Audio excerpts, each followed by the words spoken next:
Umakit pa nga ng bakod, dinagalit ako. Ba't kayo umakit ng bakod? Pwede naman kayo kumatok. Kukunin nila yung mga kahoy. Sa bakod pa dumaan? Oh, sa bakod pa dumaan. Parang ayaw pa ako gisingin na ano. Parang, wag mo gagawin yan. Kahit nasabihin mo magkakilala kayo. Huwag ka tatalon sa bakod. Putang ina.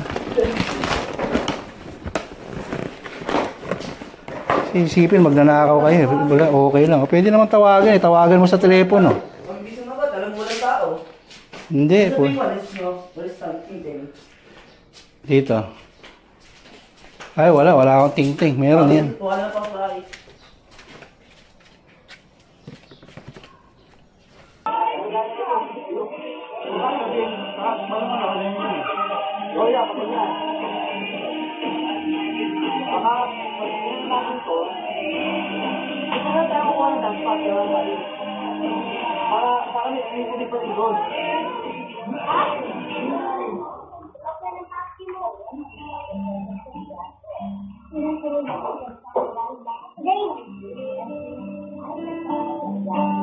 Ay, tawag ko letter D.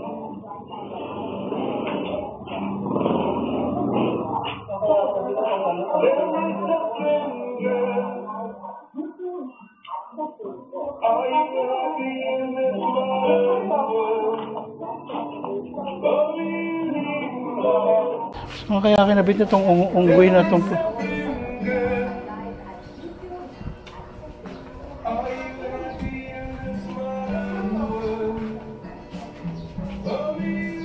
Ito na lang kaya hukayin natin, Rap. Ayan, yung ito na yan. Sa loob po yan. Ginagawa ko rin yan, wala rin. Hindi, ang tansya ko nakaganan yan eh. Ganyan, tapos may paganon, tapos paganon. Diba? Pwede. So, pag kasi ito, patay ito. Ibig sabihin, walang silbi ito. May dinuktungan siyang patay yan. Ang tansya ko, kasi ito may tubig to eh. Ito ang sigurado tayo. Ayan o, tumutulop eh.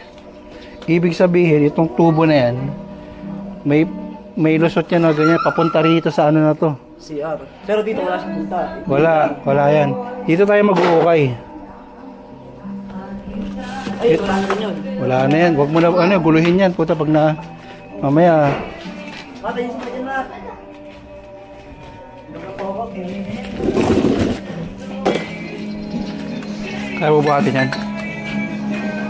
Puta na ano. Solid na simento. Sinayang lang. Oo, saan yung kinabit yan? Wala eh. Kung kinabit niya naman dito, dapat may linya doon. Wala. So, bibili natin yung letter T. Letter T. Sama na po ako. Para... Ginawa na nakaganyan, no? Kuha kayo ng bahay.